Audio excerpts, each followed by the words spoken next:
right now with Damyanti Biswas for today's show.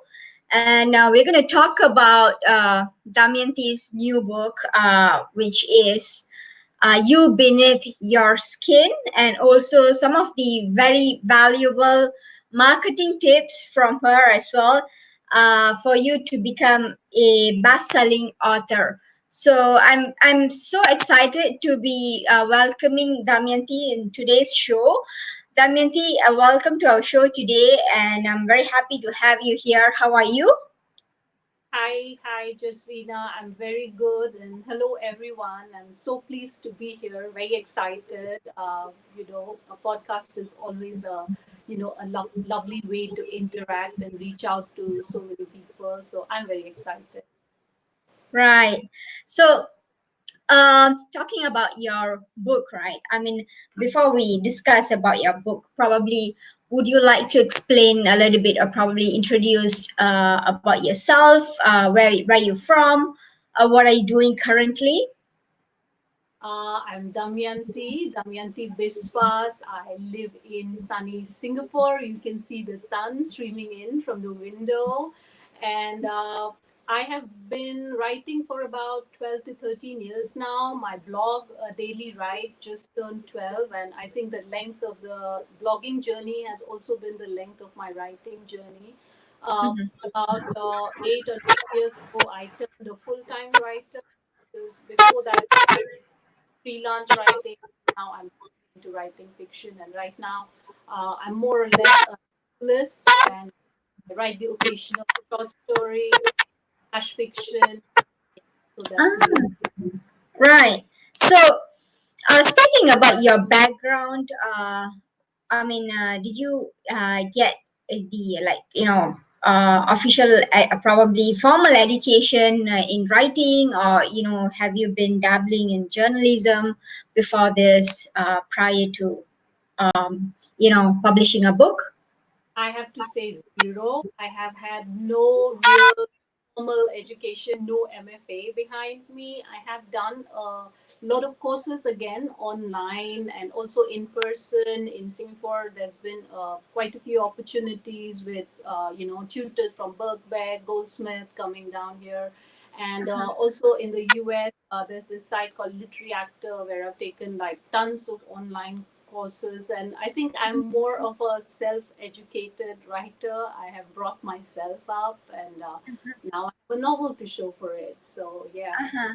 Right. So you're basically self-taught, and I think coming to your blog, right? You've been blogging for about 12 years right now, and I think tell us a little bit about the experience of blogging, because I started off as a blogger as well, and I value the followers, I value the comments, I value my audience very much as well. So I think it also helps to um, draw the first few audience, or probably first few readers for your book as well, right? So probably would you like to talk about the experience of blogging?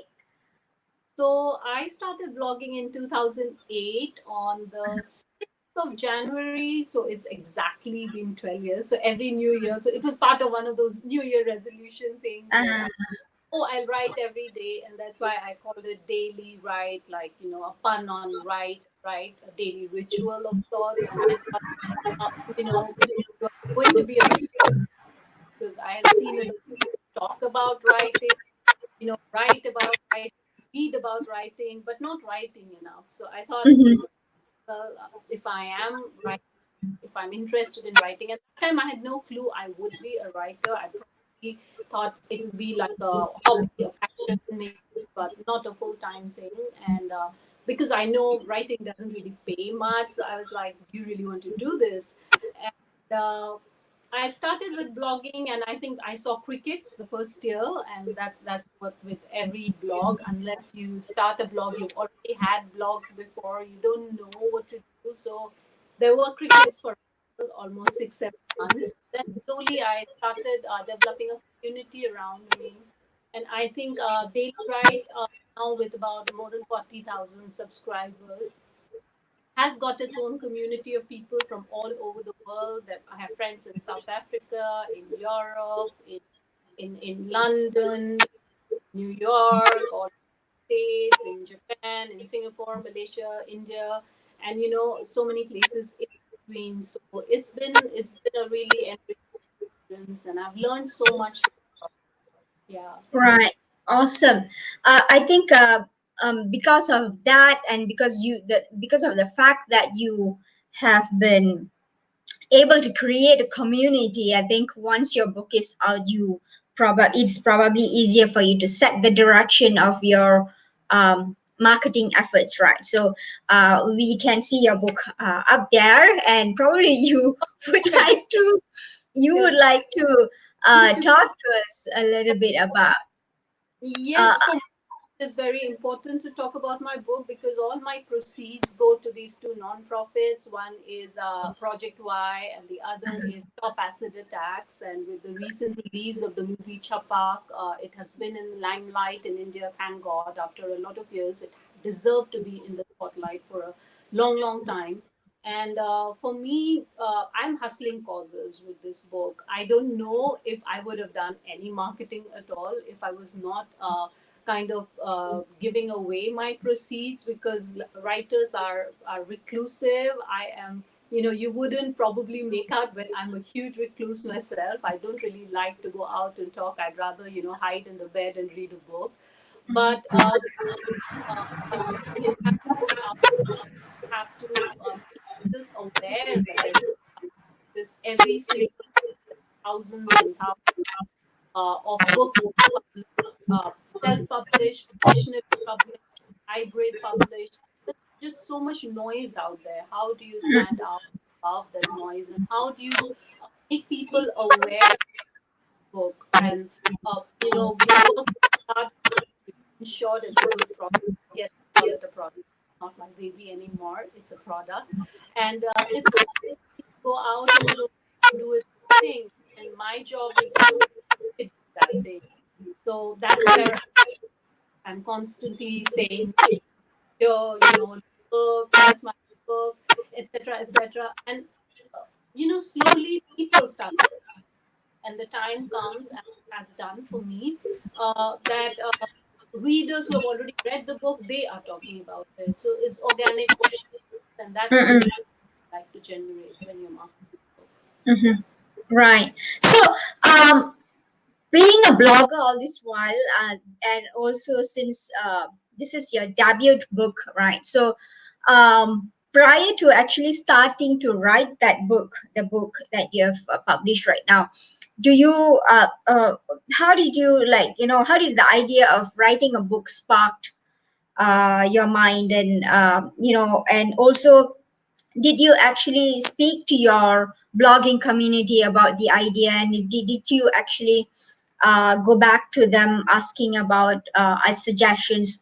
So I think if you have done that, right, I think your audience, or probably your followers, would know that okay, something is coming out, and they are constantly following up with that news. So or have you, like, just go about writing that book, and just one fine day just tell to them that you're publishing the book? Well, to be honest, I didn't want to write this book. I didn't want to write any book. I was like, I don't want to do this. It's too long. It's a marathon. I don't know if I'll be able to do it. So I never really talked about it almost to anyone. When I had the first draft ready, I went for a workshop, and then I kind of tore it apart. I went for a Curtis Brown agency workshop, and I had some feedback. I tore it apart. So I kept tearing it apart. So there really never was a time for me to say, here, this is the book, this is what I'm working on. Sometimes it was just working in the dark, and you could just see how much further you had to go, and that was Mhm. about it. Did talk about speaking with my agent, though. When I had my agent, I did speak about it. And of course, it's a given that if you have an agent, of course your agent has not picked you up without a novel. So it is kind of given that I did have a novel to Mhm. sell. So And that was just about it. I think I started speaking about the book probably about a few months in advance, 2 or 3 months in advance. I said, of course, there's going to be this book coming out, but I didn't speak much about it because I think memory is very short. Bloggers, or any online, we need to kind of focus the market when it's available rather Mm-hmm. than before. And me, with the blog, the idea is to try and build community. It's not so much to sell a product. It's not so much book.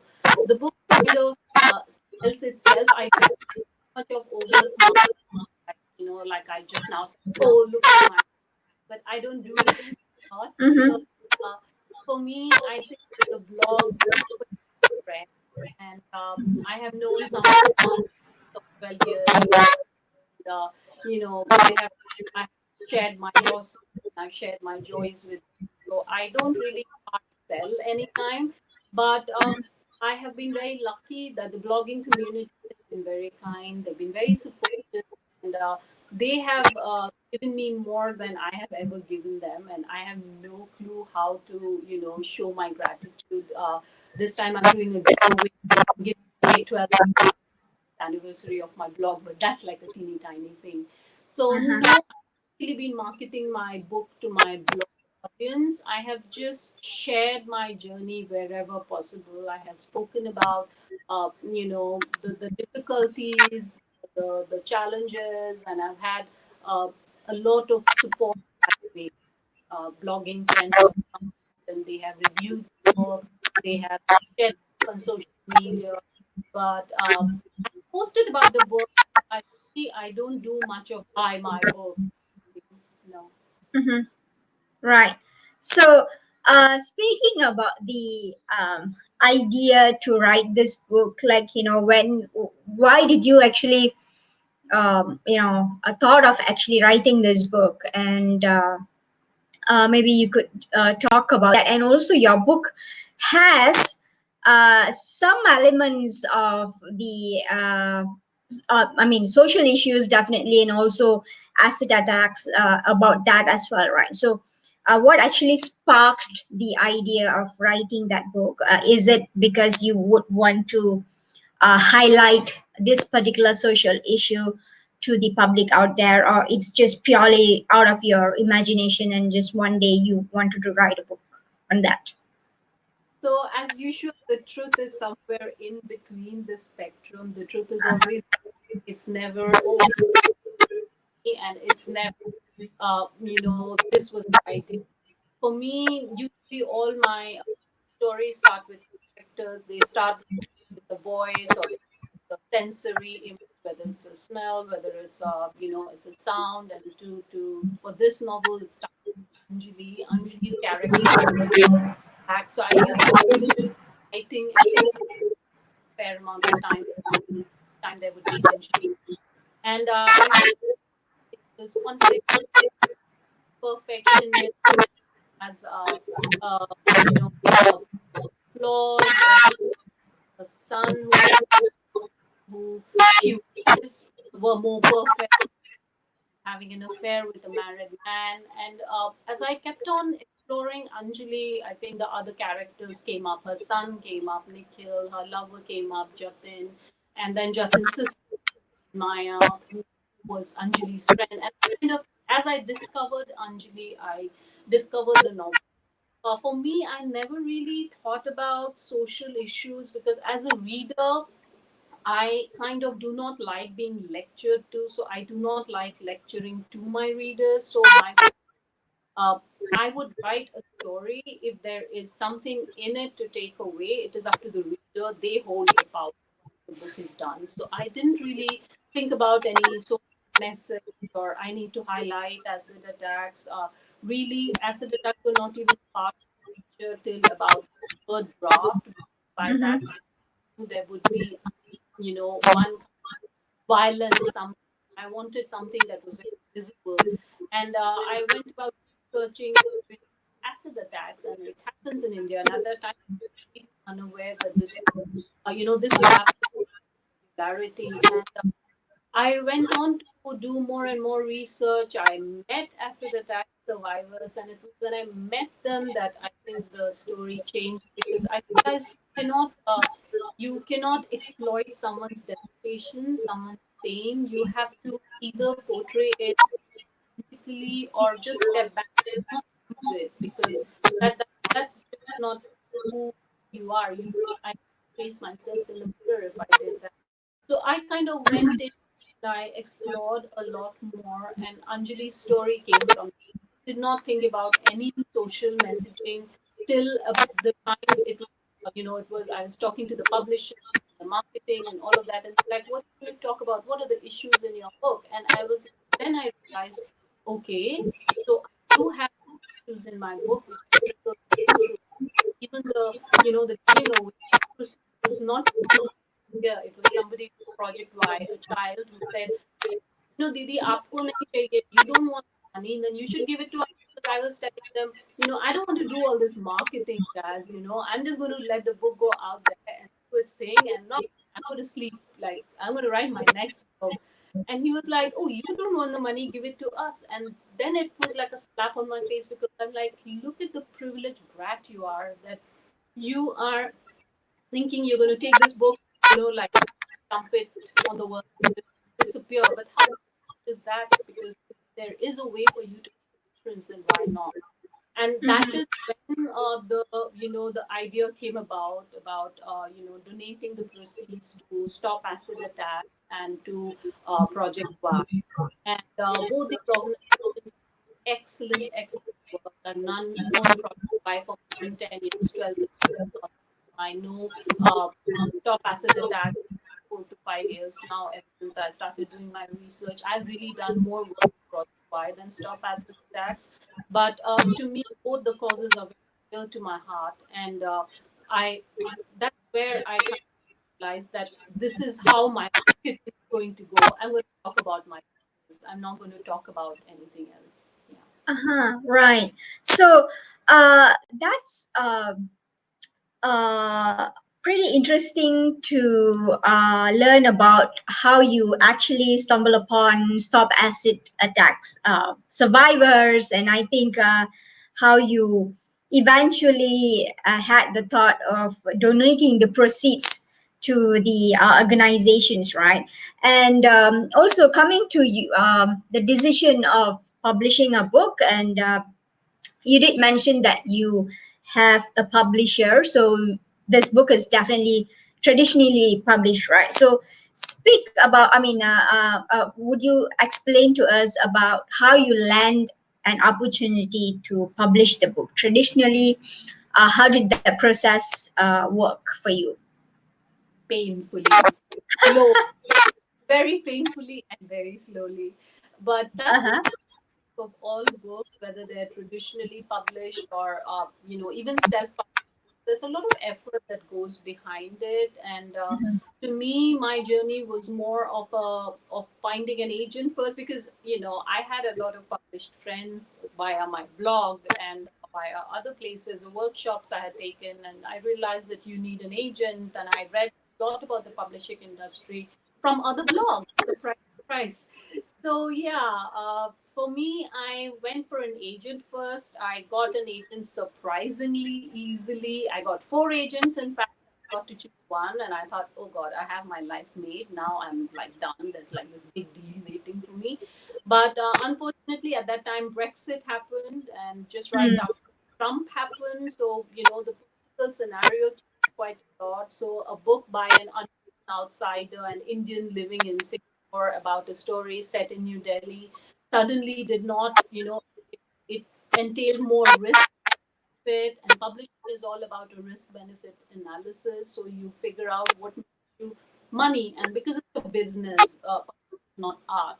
Writing correct. is, but publishing is business. No, So yes. the book lingered for about 3 years, and only in 2019 it was published by Simon and Schuster, and they've done a pretty good job of the cover. I mean, I love the cover. For me, Yes, very in it just strikes out. The, correct. with the design, they've done a good job of supporting. out in the initial months, but it happens in the publishing industry. Yours is not the only book they're publishing, so they kind of Yes. on from there, and you have to do the pushing of the Pick book. it up. You do what you can, really. And for me, that's been the journey. Getting the publisher was, I think, the easier part somehow, even though it's very tough. It was still Correct. easier than actually going out alone in the world and saying, look, book, and this is what it's about. It takes a lot, I think, a get go, a lot of time from a person like me who's very introverted, Uh-huh. to go out and speak, and that's what you do at the end of the day. Mm-hmm. Right. So, Damyanti, also about your, I mean, as part of your marketing efforts, or probably as part of trying to speak for the causes that you care about, right? You have been going for events, speaking events, or probably book launches in the past few months, right? Very actively in different places, in different countries. So, uh, have you planned all that out, like, meticulously, or you just, it just happened that, the events are happening and you just hop onto that event? So tell us about that. I mean, I think it is also very important to be very mindful about the local events, or especially the book launches and things like that, because that's the avenue you get to speak about yourself and also your book, and that's where you can connect with the local readers, right? So tell us about that. Uh, Really, I don't talk so much about myself because I Uh-huh. don't think that's what it is about. I think it is more about the book and more about the causes that I'm supporting. So everywhere I have gone, I tried to speak about violence against women. I have tried to speak about, the education of children. I have tried to speak about the inequalities in our society and what we can do to remove those. Me, it's really been interesting. I've had girls coming up to me, speaking to me, and saying, this is what my dad said, and what should I do? And I don't want to do this, and I want to do that. And I'm like, but who is the decision maker? Who is it that you are? So for me, the surprise really has been connecting with readers and young readers, which kind of took me by absolutely by surprise, because I've had teenagers coming up to me and saying, I read your book and I loved it. And what do you suggest in this? So I connected a whole lot in these small events that I went to, these the kind of literary fest that are kind of mushrooming, I think, all over India, where there is a lot more interest now in the writer. Earlier, 30 years back, nobody knew who the writer was and nobody cared. People just Yes. read the Yeah. book. But now, because social media has completely taken away that divide, what the writer is eating for lunch, the writer's taking a break, Exactly. has a pet, the writer has a cat. Sometimes I think I should get a cat just for my Instagram. But I think what is really important is connection, how you connect. And I don't know how much of it has been planned. Of course, there's been planning of the events, whether you can go here or whether you can go. But in many cases, you just have to play it by ear. I've had to refuse events because even now, for me, I have come to a stage where I have to put my health first, and you can Mm-hmm. see me all made up and nice, and books behind me, etc. Uh-huh. Fact is, I'm not doing too well in terms of health, so I really need to choose which events I go to. So with writers, they have to balance marketing with everything else. So yes, you plan a bit, but then you cannot plan a lot of things. You Mm-hmm. take any opportunity that comes your way to connect, and Mm-hmm. of course, use social media. I mean, I have met you via social media, and look, we are here. We are so, it's the kind of energy that you send out into the world. I Mm-hmm. think really connect to you if you are trying something honestly, if you're genuine about, what you believe in, the things you stand for. I think that's kind of has its own impact. To me, I'm not really a traditional marketer in the sense, look, here's my book, please buy it. You can go all over my social media. I never say buy my book. I just say this is the book. Yes. Wait, this has happened. Correct. Happened. So that's the energy for me. Anyway, if this book sells 1 million copies, nothing. Book sells copies, nothing. It's Yeah. just sometimes, very honestly, it's your ego which says, "Oh my God, you're donating to these non-profits. Are you going to go there with like, 5 ringgit or $5? Like, shouldn't you try to do a little bit more?" And that's Exactly. the energy that has been pushing me through. And I think one of the most important things for a writer to remember as marketing is concerned is think of your marketing around you. See what you can do, see what your book is about, see what options there are to connect the book. For example, I went to the top actor tag. They had their event with the actor. I invited the actor tag and Project Y children and teachers on. So you have to tailor your marketing around your book, and you think about who are the people who would like to read it. And sometimes you may go wrong. I did. I thought like above 35, but turns out, oh my God, 18-year-old thing you beneath your skin. Uh-huh, uh-huh. So you cannot control it. You Mm-mm. control, plan as much as you can, plan ahead. So I have been thinking of what I want to do about months in advance. I had sent out the advance listing copies. I had approached people to do the reviews of Goodreads. I tried and did my level best to get on the social media, get certain hashtags going, so you beneath your skin is that Uh-huh.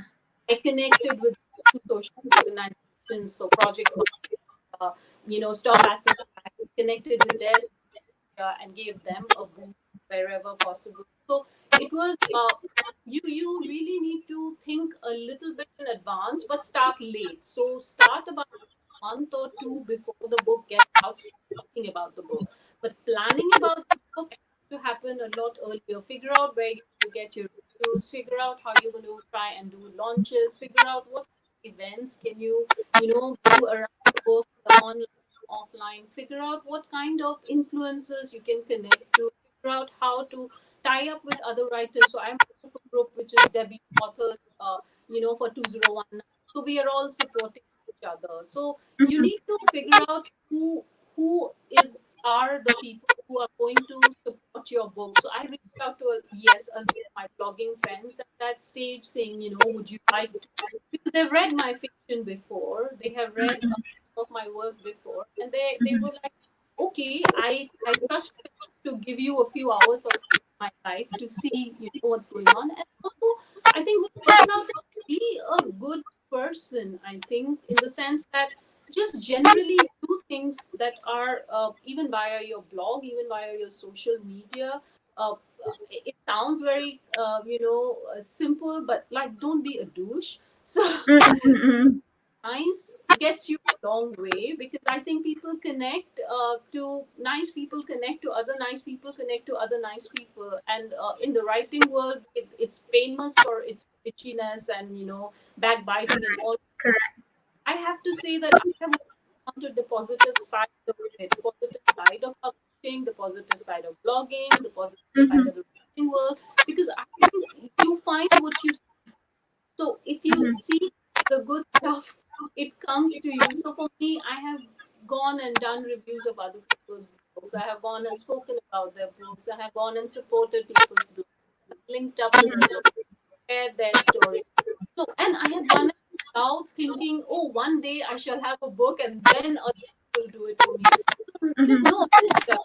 So I think for me personally, and this is just my personal way of marketing, is to just do the right thing for everyone. Go Mm-hmm. out, blogging, be generous.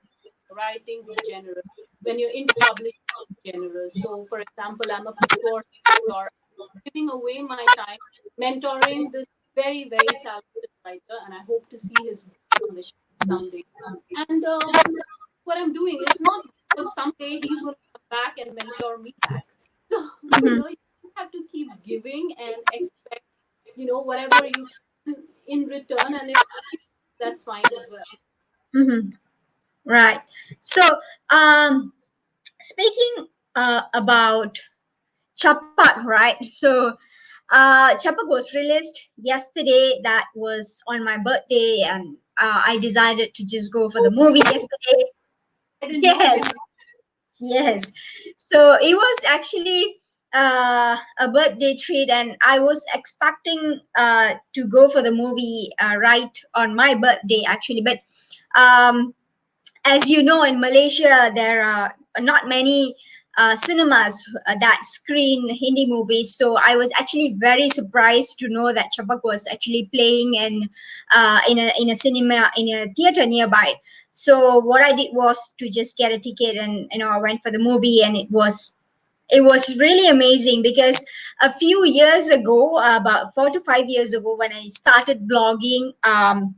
That's when Lakshmi from SAA, about stop acid attacks, and the cause, it was getting a little bit more um, popular, or probably the message was actually getting across on social media at that point of time. I had the pleasure of writing about her on my blog, and I also connected with her through email at that point of time. So it was very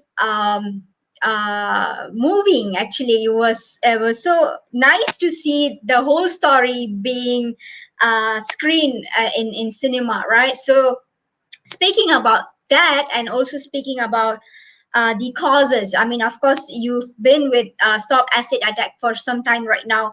So would you also like to speak about your experience working with the organization, and also how far do you think this movie, because we are seeing movies, women centric movies, and also movies uh, speaking about social issues in especially in India, but to what extent can we see the changes in the society? I mean, to speak about, I mean, how far does the message is getting across to the public out there, and what do you see for them? I mean, for the survivors in the future. So I haven't really worked top the tax as much as I would like to. I have been interacting with the survivors, I have taken workshops, I have done some translation, but it really isn't much. And Mm-hmm. there really isn't all that much that I do in terms of helping them out from far away. Help on social media, I help otherwise, but I haven't really helped as much as I would like to. As to the impact that this movie would have, or even You Beneath Your Skin would have, movies like Chapak, you definitely want to see more of them. I think there is a trailblazing that's happening. I think 50 years ago, not have a Hindi movie heroine putting prosthetics on her face and completely transforming her appearance, and de-glamorizing, if you like, Yes. and portraying something like this. So change has happened over the years. The thing with change is change comes slowly and change comes silently. So we don't know who this movie is affecting where. So I don't expect that overnight acid attacks would stop because people saw this movie, or overnight the police would become very sensitized and say, now let me arrest them, or overnight the judges would say, no, they should get punishment, or overnight the law would become so strict, or overnight society would say, enough of all these women, let us absorb them back into society, let us not shun them. I don't think that's going to happen overnight. But Mm-hmm. also at the same time, imagine that you in Malaysia yesterday on your birthday chose to celebrate it by watching this movie, and Mm-hmm. you're talking about it now. You and I are talking about it now. Mm-hmm. All of it, you don't know who's listening. You don't know Mm-hmm. who's watching. You don't know Mm-hmm. who's watching you beneath your skin. A Mm-hmm. few months ago, 2 months ago, somebody read you beneath your skin and just decided on the spot. Here's this many thousand rings. this many $1,000. This goes, to Project Y, and I just, I'm supporting it because I read your book. I read about Anjali, about Saki, and it moved me. So that could be happening with Chapak. Mm, A lot of people might, decide somewhere to join the movement. And even if it is, two people who are changed by that movie, I think it's worthwhile to me because it's change in attitude. It's change correct. that within you. Uh-huh. Only when you are within a story, you realize exactly what the other person. So when you read in a newspaper, it's a statistic, right? This many women. Yes. But when you see the story of a woman, when you see her struggle, when you see her triumph, when you see the ups and downs, whether through a novel like You Beneath Your Skin or a movie like Chapak, it is something that creates empathy. And I think the more empathy we develop as a society, the more empathy we teach our children, the more empathy have amongst our youth, the more we break down the structures of patriarchy simply through compassion and empathy, not through brutalization and the power struggle, but more through compassion. So that's something that a movie like Chapa could arouse. It moved you clearly. I can see it moved you. So if it, Yes. I'm pretty sure it moved a lot of other people as well. And I Right. applaud Deepika Padukone and Meghna Gulzar for making a movie like this because these movies need to be seen. This is Mm-mm. you know uh, than entertainment. Films do have a function. They do Mhm. create change, but that change will be silent. Nobody's going to come and admit to you. It changed inside. It Uh-huh. no guy who was about to throw acid is going to come and confess that I was about to throw acid, but I did not But because stop. I was about to. They Uh-huh. come and tell you that, but that does not Uh-huh. mean change did not happen. Uh-huh. So of course it has an impact, and I think more and more such movies on more such issues should be made, not just in Bollywood but also, and we should see reality for what it is and do a little bit to change it instead of Uh-huh. criticizing and the world is going to hell in a handbasket. Of course, the world is going to hell in a handbasket. We're all part of it. We're all responsible. What have we done to prevent it from going that way? So do Mhm. our little bit. And if a movie like Chapak or a book like You Beneath Your Skin kind of inspires somebody to go and do that little bit, I think Mm-mm. it's worth it, don't you?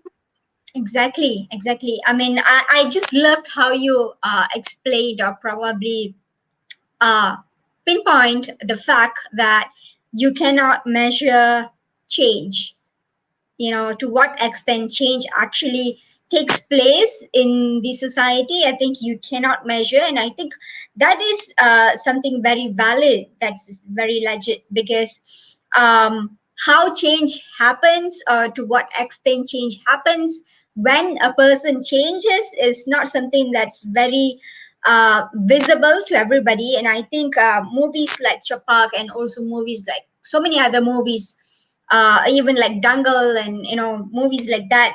I think gradually you can see that improvement in the society, but probably it's not something overnight. But um, I watched that movie yesterday, and I just hope that one day the government would make take action to ban acids being sold very freely in India, right? So I think that's something that we want to see, and hopefully that would be implemented in the future, right? So um, and also coming to your book and also your readers, what would you like to convey to your readers? What would you like to tell your readers out there, and also um, to the authors, all the new authors out there?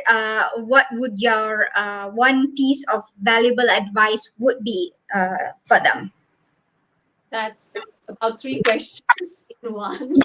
I will try and address maybe what would I say to my readers. I think first of all, I think things I would say is thank you, like huge thanks, because a lot of readers who have read the book have actually posted about it, spoken about it, have spoken about the causes, actually shown up at events and supported these folks. recommendations. So, uh, to the readers, to the surprisingly sensitive readers that I have met, young readers, have, I would just say, be who you are. You are the change. I hope your generation to kind of right some of the wrongs that our generation did not stand up against. So I am very, very grateful to readers. And I would say, take this book with you if you can, take you beneath your skin with you if you can, take this message of equality, of justice in society, of fighting the wrongs, of being the light in the darkness. That message with you, and who knows where the book might lead. Uh-huh. But a huge thank you. That's the most important thing. To new authors, I would say, and again, this is always given rise to a lot of laughter everywhere. It's because I how long have you been writing? So if the answer is months, I run, because I don't think this is not this is not a profession to be stuck in. It's a lot of heartache. It's a lot of body ache. It's a lot Correct. of sacrifice. With in if you're measuring in terms of monetary rewards, very little. So I think the most important thing is question why you are here. Uh-huh. Question why you've written this book. Mhm. Question why you're trying to tell this book. And once you find the answer to that, why did you write this book? Why Mhm. do you tell it? That kind of becomes the cornerstone of your marketing strategy. So for me, I wanted to, sell the book because the proceeds would go to these organizations, and otherwise I want to save face. So that's Uh-huh. done, right? So you have to be very Uh-huh. honest why you're doing it. So don't concoct reasons. If it is to Uh-huh. be, then accept it is famous, and Uh-huh. then your strategy would change accordingly. So Correct. decide why you are, selling this book. Why did you Mhm. write it in the first place? Then and a lot in advance. So if your book is coming out, you know, at the end of the year, start planning at the beginning of the year how you're going to market it. Try and reach out to your influencers, that social media. Try and see where your book fits in. What is the, market for the book? And figure that out. Mhm. And accordingly take your strategy. So see where your audience hangs out. If you've written a young adult book, it's not on Instagram, that Mhm. and not try and do all social media at once. Try and figure out the social media that you're good at, where your audience hangs out at. So that's Mhm. number one. Number two, make sure your marketing strategy fits your personality. So you're like me, who's like an introvert, but kind of dons a persona and says, okay, I'm going to do this Uh-huh. because, this is what my job is and I must step up. Or you are an outgoing person and you kind of tailor it around that. If you're an inward looking person, there's no harm in being that. If you don't like social media, that's okay. You really need to figure out whether, if your book goes, well with the elderly or the library. So, get in touch with libraries. If Get in touch with, if it's a book that the elderly would like, get in touch with old age home. If it's something that will connect with the youth, unfortunately, it has to be social media. See Uh-huh. what you can do, like sports or music, where you can, figure out the themes in your book and see how you can use those themes to reach out to your. And Mhm. of course, remember that on social media, people do not come to be lectured to. People are there for entertainment and relaxation. So do not overwhelm them with messages about text your book and saying this and Mhm. that. So, keep a balance. So you ensure that there's a uh, 1 out of 3 balance. So a little bit about you, a little bit about work, and a little bit about current events or what you believe in, so that the reader can figure out which way. Mhm. Give them an insight into who you are, but only as much as you're comfortable with. Uh, Mhm. and remember that buy my book, buy my book, buy my book gets old fast. Think of yourself Correct. as most readers, writers, readers first, and Correct. think about what moves you as a reader and what annoys you as a reader. Whatever moves you as a reader, try and see if you can put that into your marketing strategy. And Uh-huh. whatever moves you as a reader, try and take that away, no matter which marketing guru says what. Mm-hmm. Because you can go to all the marketing gurus, the publishing gurus, and the writing gurus. At the end of the day, you are your own guru. You have Mm-hmm. to is uniquely suited to you as a writer, or as what sort of publishing you have done and what sort Mm-hmm. of you want to send across and who your audience is. So there Uh-huh. is no one size fits all advice, Strategy. and Uh-huh. that's something that marketing gurus don't tell you. They just tell you do this, and things will work out for you. And Mm-hmm. they're these packages which you buy for hundreds of dollars or whatever. They're making money, but at the Mm-hmm. end of the day, are you connecting to your audience? So use Correct. each book you write. Hopefully you will write one.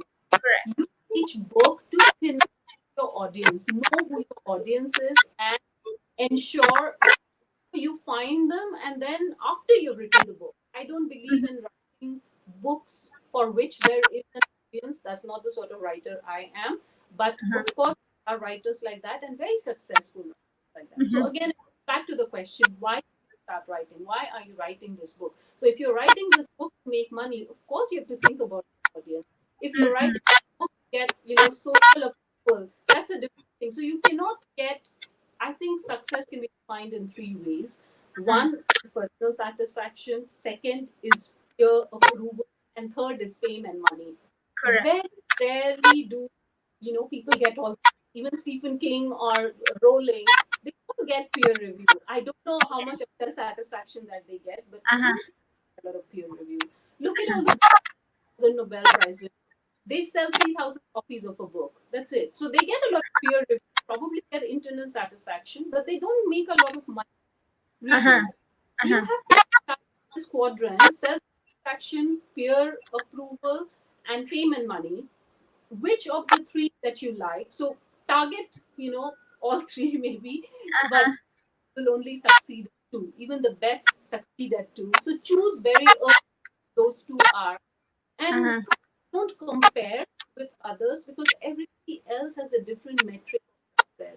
So I Mm-hmm. think one of the most important pieces of advice that I was given very early in my career is, do not compare with others. Journey is Okay. your own. So follow your own journey, and your marketing should follow your journey. You should market according to who you want to be as a writer 10 years from now. Uh-huh. Right. So that's, I think that would be a very valuable advice to all the new authors out there who is whether they are going to be the first time publisher or they are already writing their books but they are struggling to get their books noticed out there. I think this will be very valuable for them. And Damyanti, thank you so much for joining our show today. And I think it's been a pleasure to connect with you today. And I believe that the audience have also will also be benefiting from this show later if they are watching. The replay will be available, I mean, on YouTube. It's going to be automatically uploaded on YouTube after this. So they can watch anytime. And thank you so much for joining us. And thank you for your time as well. And I'm wishing you all the best for the 2020, the year of 2020, and also for your book and your upcoming books as well. So stay connected via blog. I'm following your blog as well. So I'm hoping to stay connected with you and looking forward to chatting with you in another time, Damyanti. Thank you. Thank you for joining us, actually. Ravina, thank you. Jasvina, really, it really, really was a pleasure talking to you, and I really enjoy talking about these things. So thank you for the opportunity. I really hope it was helpful, and wishing you all the best for 2020 as well. Thanks so Thank you much. so much. Thank you. Bye bye. Thank you. Have a good day. Bye bye.